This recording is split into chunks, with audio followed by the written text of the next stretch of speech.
السلام علیکم ناظرین، میں محمد اسلم حسین سیاست کی عالمی خبروں میں آپ سب کا استقبال کرتا ہوں۔ پیش ہے دنیا بھر سے آج کی کچھ اہم خبریں۔ دنیا کی لگ بھگ 10% آبادی ہر رات بھوکے پیٹ سونے کے لیے لیٹتی ہے۔ یہ بات اقوام متحدہ کے فوڈ اینڈ ایگریکلچر آرگنائزیشن اور 4 دیگر اداروں کی جانب سے جاری کردہ ایک رپورٹ میں بتایا گیا۔ 2019 سے اب تک خوراک کی شدید کمی کے شکار افراد کی تعداد 12 کروڑ 20 لاکھ سے اضافہ ہوا ہے، جس کے بعد مجموعی تعداد 73 کروڑ 50 لاکھ تک پہنچ گئی ہے۔ رپورٹ کے مطابق کووڈ-19 کی وبا اور یوکرین کی جنگ کے باعث 4 سالوں میں 12 کروڑ 20 لاکھ مزید افراد بھوک کے شکار ہوئے۔ رپورٹ میں بتایا گیا ہے کہ اگر موجودہ رجحان برقرار رہا تو 2030 میں خوراک کی شدید کمی کا شکار افراد کی تعداد 60 کروڑ تک پہنچ سکتی ہے۔ FAO کے ڈائریکٹر جنرل کیو ڈونگیو نے بتایا کہ 2019 سے 2020 کے دوران عالمی سطح پر بھوک کے شکار افراد کی تعداد میں تیزی سے اضافہ ہوا، جس کے بعد حالات کسی حد تک بہتر ہو گئے تھے، مگر اب بھی مغربی ایشیا، افریقہ، کیریبین کے خطوں میں بھوک کی شرح بڑھ رہی ہے۔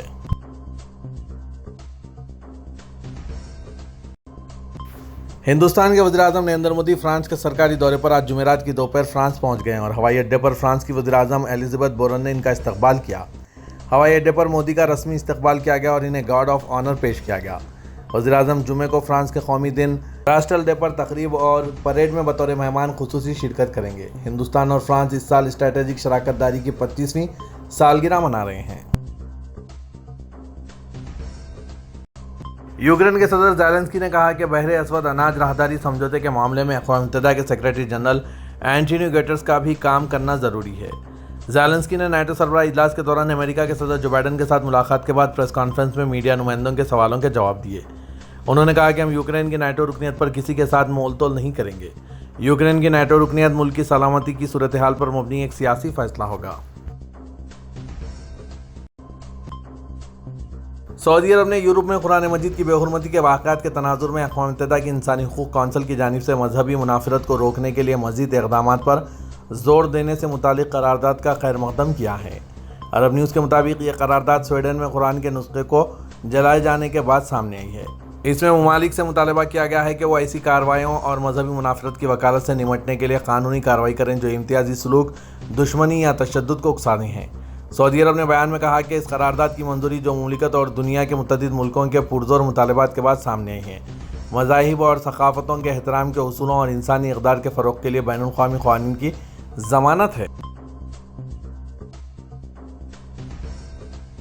سعودی حکام کے مطابق کیمیکل مصنوعات کی تیاری میں سرمایہ کاری نے 2023 کی پہلی سہ ماہی میں سعودی عرب میں فیکٹریوں کی تعداد میں 3% اضافہ کیا ہے۔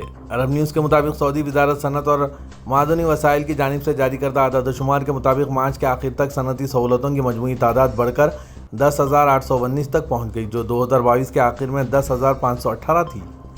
ان فیکٹریوں پر سرمایہ کا تخمینہ 1.5 ٹریلین ریال سے زیادہ ہے۔ امریکہ کے صدر جو بائیڈن نے کہا ہے کہ ہم ترکیہ کے ہاتھ F-16 جنگی طیارے فروخت کرنے کے بارے میں پُر یقین ہیں۔ جو بائیڈن نے لیتھونیا میں نیٹو سربراہ اجلاس کے بعد دورے فن لینڈ پر روانہ ہونے سے قبل میڈیا نمائندوں کے سوالات کے جواب دیے۔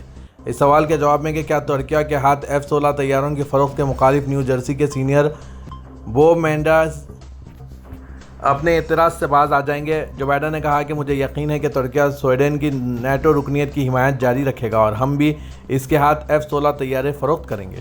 جو بائیڈن نے کل نیٹو سربراہ اجلاس کے دوران یوکرین کے صدر زیلنسکی کے ساتھ 2 طرفہ ملاقات کے بعد بہت مفید شکل میں طے پانے کا ذکر کیا۔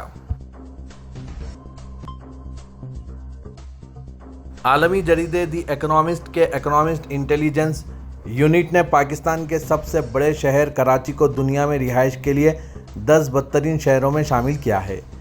اکنامسٹ کے اکنامسٹ انٹیلیجنس یونٹ نے گلوبل لیویبلٹی انڈیکس 2023 میں 173 شہروں میں کراچی کا نمبر 169 کیا ہے اور اس سے نیچے صرف لاگوس، الجزائر، ترپولی اور دمشق ہیں۔ واضح ہے کہ پاکستان کی طرف سے کراچی وہ واحد شہر ہے جو اس انڈیکس میں شامل ہے۔ یہ انڈیکس دنیا بھر کے شہروں کی کورونا کے بعد کی بحالی پر توجہ مرکوز کرتا ہے اور 5 انڈیکس کی بنیاد پر زندگی کے حالات کی ریٹنگ کرتا ہے۔ ان میں استحکام، نظام صحت، کلچر، ماحولیات، تعلیم اور انفراسٹرکچر شامل ہیں۔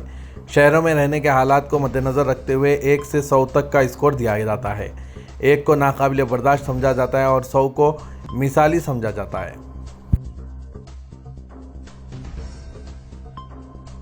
پاکستان کے وزیر اعظم شہباز شریف نے IMF کے ساتھ معاہدے پر دوست ممالک کا شکریہ ادا کرتے ہوئے کہا کہ میں سعودی عرب، متحدہ عرب امارات اور چین کا شکریہ ادا کرتا ہوں جنہوں نے ہمارے ساتھ پرخلوص تعاون کیا۔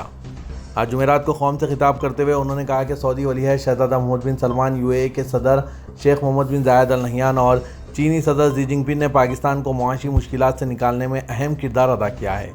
سابق حکومت نے IMF پروگرام کو توڑا، ہم نے ہمت نہیں ہاری اور IMF کا پروگرام بحال کیا۔